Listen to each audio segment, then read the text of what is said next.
speech. And I believe that to be the case. So your platform restricts speech. Our platform promotes speech unless people violate our rules. And in a specific direction.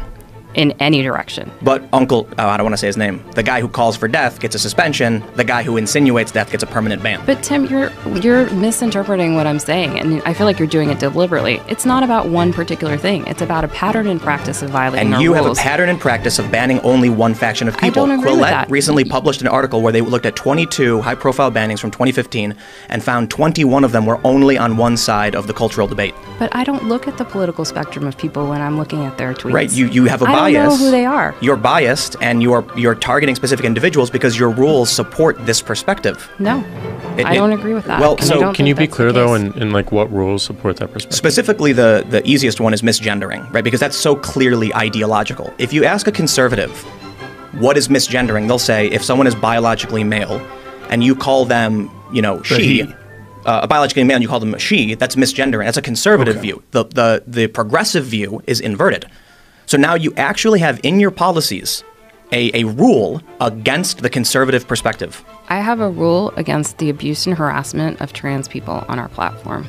That's what my rules Can we just give context in the background as to why that is? And I brought some research. So we obviously received a lot of feedback. So we don't make these rules in a vacuum, just to be clear. We have a bunch of people all around the world who give us context on the types of behavior they're seeing, how that translates into real-world harm. And they give us feedback, and they tell us, like, you should consider different types of rules, different types of perspectives, different, like, for example, when we try to enforce hateful conduct in our hateful conduct policy in a particular country, we're not going to know all the slur words that are used to target people of a particular race or a particular religion. So we're going to rely on building out a team of experts all around the world who are going to help us enforce our rules.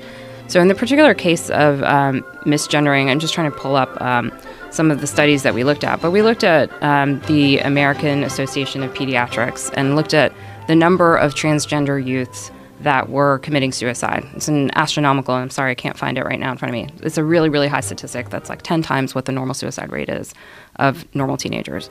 And we looked at the causes of what that was happening. And a lot of it was not just violence towards those individuals, but it was bullying behavior. And what were those bullying behaviors that were contributing to that? And that's why we made this rule. Because we thought, and we believe, that those types of behaviors were happening on our platform, and we wanted to stop it. Now, there are exceptions to this rule.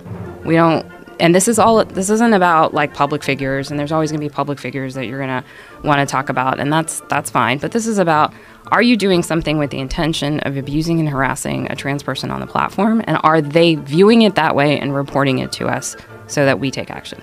So I will just state, I actually agree with the rule. From my point of view, I agree that bullying and harassing trans people is entirely wrong. I disagree with it. But I just want to make sure it's clear to everybody who's listening. My point is simply that, Ben Shapiro went on a talk show and absolutely refused. And that's his shtick, and he's one of the biggest podcasts in the world. So if you have all of his millions upon millions of followers who are looking at this rule saying this goes against my view of the world, and it's literally 60 plus million in this country, you do have a rule that's ideologically bent. And it's true. You did the research. You believe this. Well, then you have Ben Shapiro who did his research and doesn't believe it. Yeah, and I relied on the American Association of Pediatrics and Human Rights Council and other. And I'm sure he has his sources too for when he gives his statements. The point is, but I just wonder if they have that context. And that's where we have also failed, as well as just explaining the why behind a lot of our policy and reasons. I would agree, and I think it's fine. You did research and you found this to be true, but we can't simply say maybe Ben Shapiro and the other conservatives who feel this way don't know.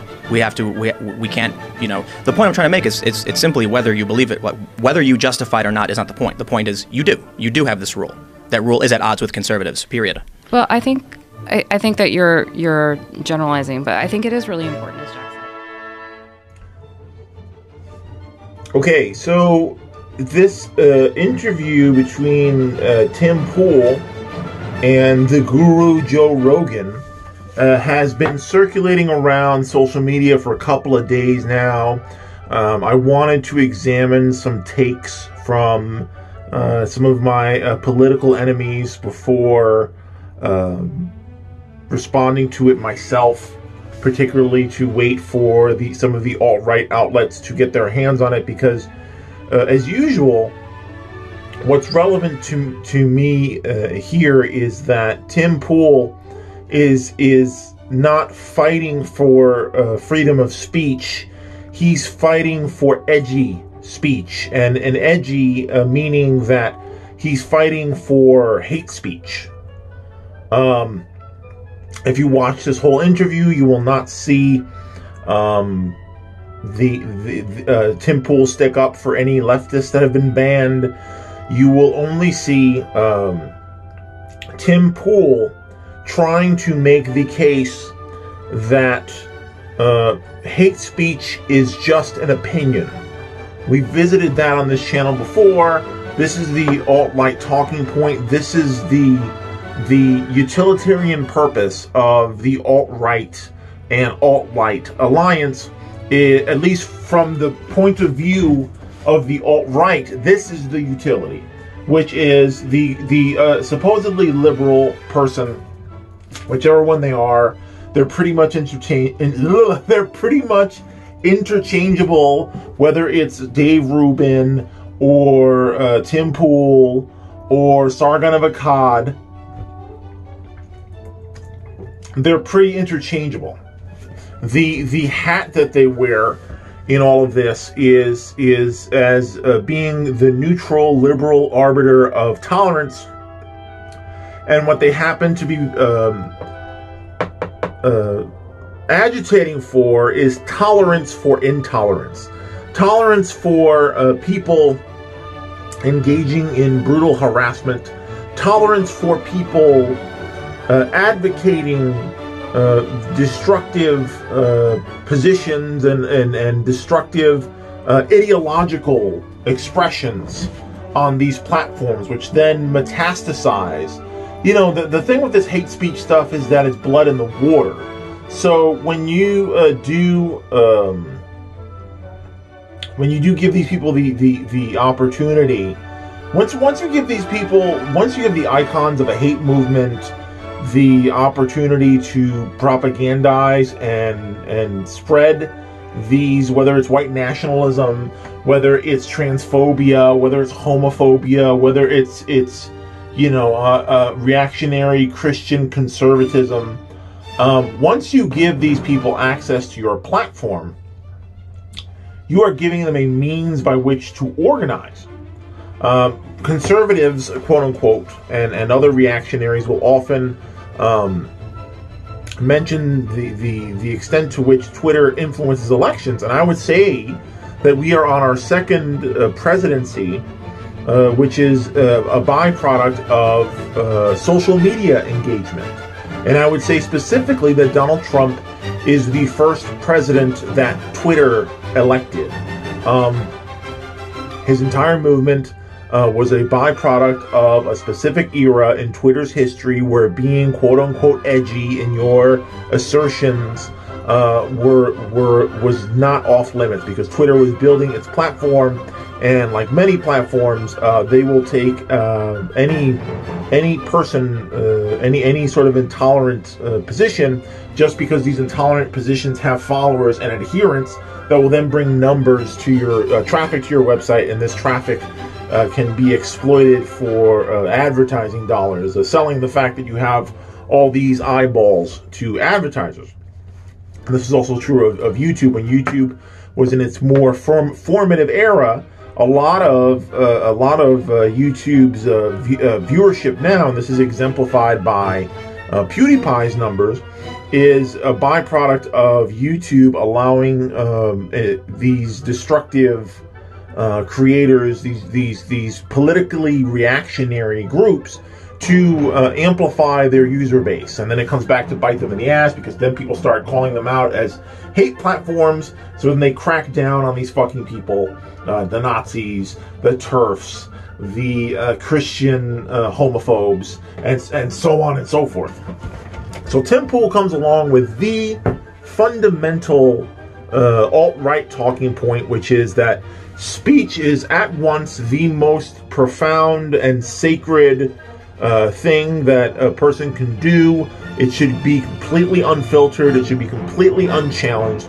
But also, simultaneously, it should not be penalized, because this sacred and profound and virtuous free expression also has no implications whatsoever. It doesn't harm anybody. It's just words. It's the classic reactionary cognitive dissonance thing, where it's just kind of like, whatever results in my agenda winning, I will bend and break and exploit contradictions that just completely don't add up whatsoever. I just want to win. If libertarian talking points about free speech will help me win, then I'm going to use those. And if authoritarian government control of these platforms helps my agenda to win, then yeah, I also want that, because you'll see Tim Pool do both things in that video. You will see him come in virtue signaling to Jack, and the other Twitter executive, because I can't remember off the top of my head right now, and I'm just completely mushed. He will approach them first from the position of libertarian virtue signaling on values of free speech. That's why he's entitled. That's why his friends, the Nazis, are entitled to the platform. And then when that fails, then he shifts rhetorically to I'm a liberal and I believe that the government should regulate you guys. So whatever helps me win, even if being libertarian or authoritarian within the same paragraph is completely contradictory, I just want you to let my people say what they... And again, a lot of this has to do with capitalism. The big grievance here, put aside the liberal virtual signaling shit. Put aside the premises that are being put forth by these alt-right adjacent political speakers. Remember that we are living under capitalism. Remember that speech, and particularly hate speech, is a business under capitalism. And what Twitter is, and what social media for this modern era of grifters, what social media does, Tim Pool, Mike Cernovich, Joe Rogan, what they do is they externalize the cost of them doing business. Alex Jones was really mad about being banned from social media, because then he has to pay to host his own website so he can spread his bullshit. He would much rather let Twitter and YouTube and various other social media platforms, Facebook, cover his costs. So at the heart of this is cynicism, opportunism, and capitalism. This is a business telling another platform that you should give, and then again, blah, blah, blah, virtue, blah, blah, blah, morals. But really, it's just someone going, I want to externalize my costs onto you so I can make more profit off of this business, which is intolerance. This business, which is the edginess. Here's why David Duke is not broke. Here is why Mike Enoch is not homeless. Here is why you will never go broke being a bigot in the United States of America. Is because telling bigots that they are in fact victims is profoundly profitable. It is not profitable to tell powerful people to surrender their power or some component of their power to justice. It is incredibly profitable to turn to a powerful person and go, no, you're right, your power is justified, and your victims are actually bullies. Because again, if you're going to pander to someone, why not pander to cisgender, heterosexual, conservative white males? Because under the current paradigm, they have all the money.